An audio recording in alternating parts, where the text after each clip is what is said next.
internet, Mogwai here, and I got yet another 12-year-old React and the 12-year-old edition. I'm gonna do this in one take because I just got done casting the seasonals. Literally, like they just uploaded this event as we ended, and I am going to live react to your boy UDYR. So I'm already really excited because I was being told by, I mean, not by anybody from Riot, obviously. I was being told by people to expect like a double region champion with Bandle City Freljord, and I wasn't really very excited for that. Like another fucking Yordle. You know, like I'm done with Yordles. Like we got a Faye with Yumi, and we have enough Yordle champions and get like an actual real Freljord champion, and we did. We got UDYR. I don't know anything about UDYR. I don't even know if I'm probably butchering his name, to be honest. UDYR. Let me know. A, B, or C. Which one is correct? Nonetheless, I am recording right. We're going to go ahead and react to this bitch and see what UDYR is all about. So without further ado, I am recording, correct? All right. Ooh, that's deep. Okay. Let's tweak it a little bit here. All right. Let's see what your boy's about. Let's go. God damn it.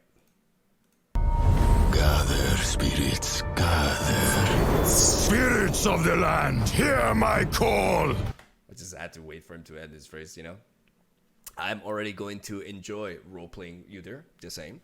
5-minute 4-4 that says, when I'm summoned or strike, create a stand swap in hand, or if you have one, reduce its cost to 0. When summoned or strike, we'll see what stand swap is. Level up requirement, you've damaged the enemy nexus 7 or more times this game. It seems like a lot, but it's not like Gameplank in Sejuani that it has to be once per round. It's damaging the enemy nexus 7 times this game. That is really, really interesting because we've already seen synergy with that with the reveals from yesterday, which we'll be going over. But okay, intrigued. I have no fucking idea what stand swap is, but I am intrigued. We will show them where their spells can help. For me, the spirits dance. We follow the old ways.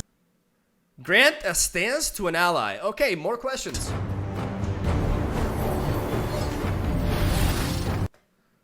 Bear stance, Wallclaw stance, Boar stance, Ram stance. I'm already loving this. Oh my god, this is like Freljord Aphelios. Grant an allies +2/+2. Grant an ally +2 and overwhelm. Grant an ally +2 and regeneration. Grant.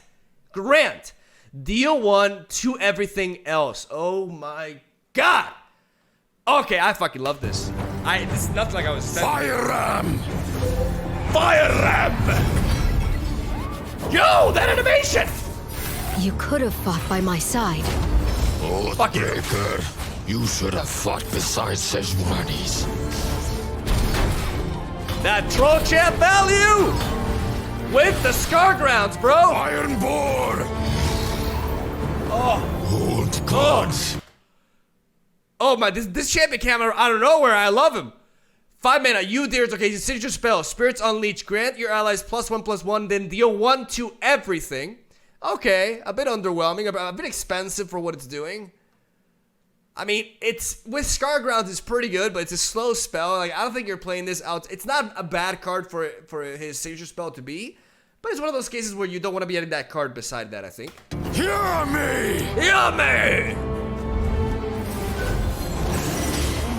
Dude, this music is dope. Bro! The spirits gather! When I'm so creative, I have +1/+1 for each stance you've cast this game! And you can give overwhelm easily. Oh boy! I see the beast inside, Shaman. Unleash it! Oh, and the synergy with Sejuani is real. The Winter's but there's Claw. so much with Vladimir. Oh my god. Stand and fight! This is our path. Bro, I love this shit. This claw.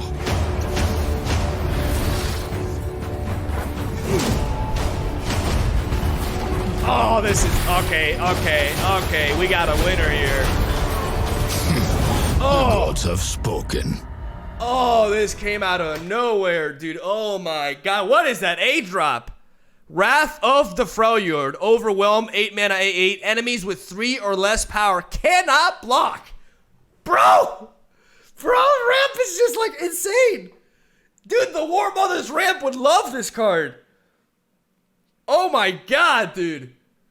Shaman's Call, create 2 fleeting 0-cost stand swaps in hand. You create them randomly, I assume. I mean, it's 6 mana, but there's synergy with Jace and with Lux with it. Oh my god, dude. The Vulpine Wanderer, you create a stand swap in hand, so that when you play UDYR, you can get it to 0 cost.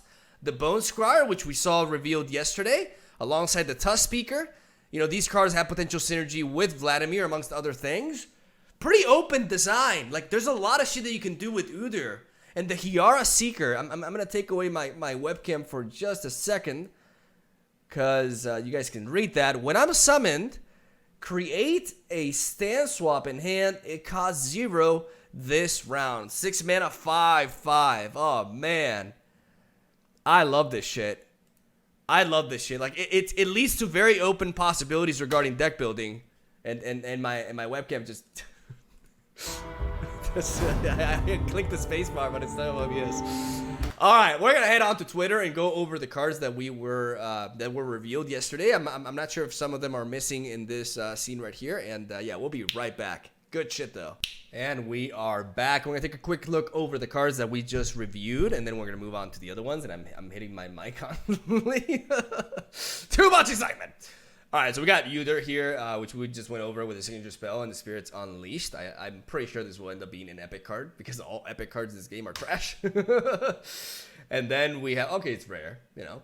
I'll take that back. Stand swap, you know, grant the stance. Oh, my mic just fell. Oh, that's fantastic. Good job. Yeah, all of a sudden my mic is not being held down. Okay, all right. Jeez. Let's leave a like. What a professional video. Okay, let's keep on going. So, stand swap, you know, can be either granting an ally, +2/+2. You can either give it +2 regeneration. You can either deal 1 to everything else, so Ice Shard, and then granting them +2 and Overwhelm. Like, I love this. I love, like, the 3 of them are proactive, but one of them is more reactive, and I love the synergy with Scargrounds, but there's so much potential outside of that, I think, that this can lead to a lot of cool synergies, because this spell-based, there's a lot of, you know, combo potential, and I think there's several ways to build UDYR actually, which as a deck builder is extremely exciting. Let's take a look at the cards that were revealed yesterday, though. We got these that weren't showcased in the video. The Merc Wolf Shaman is a 4-mana 3/3 with regeneration that says, round end, if you've damaged the enemy nexus this round, transform me into Merc Wolf Rager. Merc Wolf Rager is a 4-mana 5/5 that says, when I transform, draw a unit. So this card already seems amazing, honestly, because not only is it becoming an overstated unit with regeneration, it's drawing you a card if you meet the requirement, which not only for like these decks with Scargrounds, but also potentially for Plunder. This can be a really good unit, and it can also like really make Plunder, perhaps take Plunder outside of the full like Bilgewater plus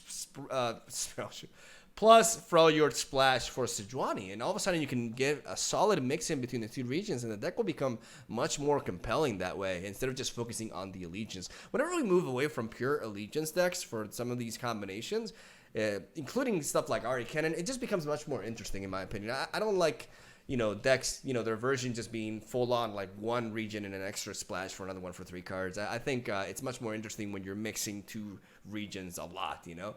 At least deck building wise, and also gameplay wise too. It leads to cooler decks, in my opinion. So really, really excited that we're getting good stuff that can support that archetype that's not from Bilgewater itself. I really like that.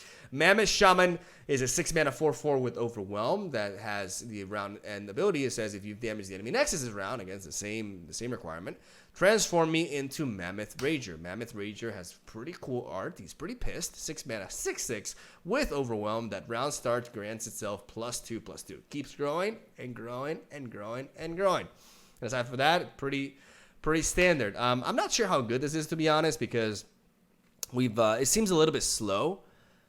Even though it keeps on growing, and maybe there's an argument for this thing just being overall better than straight up power like Alpha Wallclaw, and I'll be intrigued to see, you know, what Rico Rex does with this big Overwhelmed dude.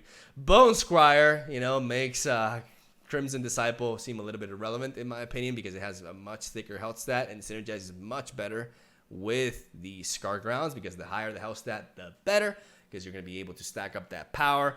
And adding tough onto such a high health stat for a true drop is really, really neat. And I just love everything about this design. I think it's, the Crimson Disciple became irrelevant when she got her damage output reduced down to 1, considering the 2-3 stat line not being as great for a unit that you want to be damaging. And I just think this card is so much better, and I love that it's getting introduced into the game because it's also very flexible regarding the amount of decks that you can build with it in account. Tusk Speaker, 2 mana 3/2 with Overwhelm that has a play effect of dealing 1 to all nexus. I mean, great card for Plunder, great card for UDYR, just great card in general for Freljord, and I like that they're pushing this design direction with it. So big fan of it, but I also like the fact that it's a skill that you generate. So that it means it can lead off or pass over initiative onto the opponent and allow the opponent to interact with it potentially. And that's that. These are like the 2 reveals from that. I thought there was a bit more. So that's essentially all there is to it. I really like these the stances. I like the Shaman's Call. I love the Wrath of the Freljord. I really like the 9-drop from Demacia as well. We're getting some really exciting, really cool looking like late game drops that make Ramp decks that more appealing, and I will be revisiting that concept with these new toys, and I can't wait for that. There's just a lot to explore with this, and I think honestly this is the champion that really shines for me out of the 3, no doubt. Like I like the Galio package, but Galio himself also looks really fun. Don't get me wrong, I've been messing around with formation as well, but UDYR just seems really, really, really cool, pun intended, because Freljord. And I'm just really, really excited for this. Love it. It's just like the Freljord Aphelios in a way, and I cannot have, I won't have enough of saying that. Like, it really is really good shit. Like, really, really good shit. I'm really happy for this. I did not. I was so certain that we were just gonna get another Yordle with but this time, Bandle City and Freljord. Like, I don't even know what other creature there is. Well, the Freljord Yordle. Yay, more Yordle synergy. If you play a Yordle, buff other Yordles and this and that, and maybe Frostbite something or some shit. But no, we actually got a Freljord champion, and a really potentially the most dope one today, even though Lysandra is really strong competition. But it's considering how dull the region has been in the past, I'm super excited for this direction. And that's where I'm going to stop talking. Thank you guys for watching. Stay tuned for daily Legends of Runeterra content. Today there won't be gameplay video because I need a bit of a break. I spent all day casting, and I make this video now, and I have 2 videos ready for Sunday and Monday, and I want to take a bit of a break for a couple of days before the expansion hits. So I think you guys can understand. We're still keeping the daily uploads, but no 2 uploads today. I think you guys will forgive me for that. So yeah, love ya. Have a solid day. I'll see you guys tomorrow.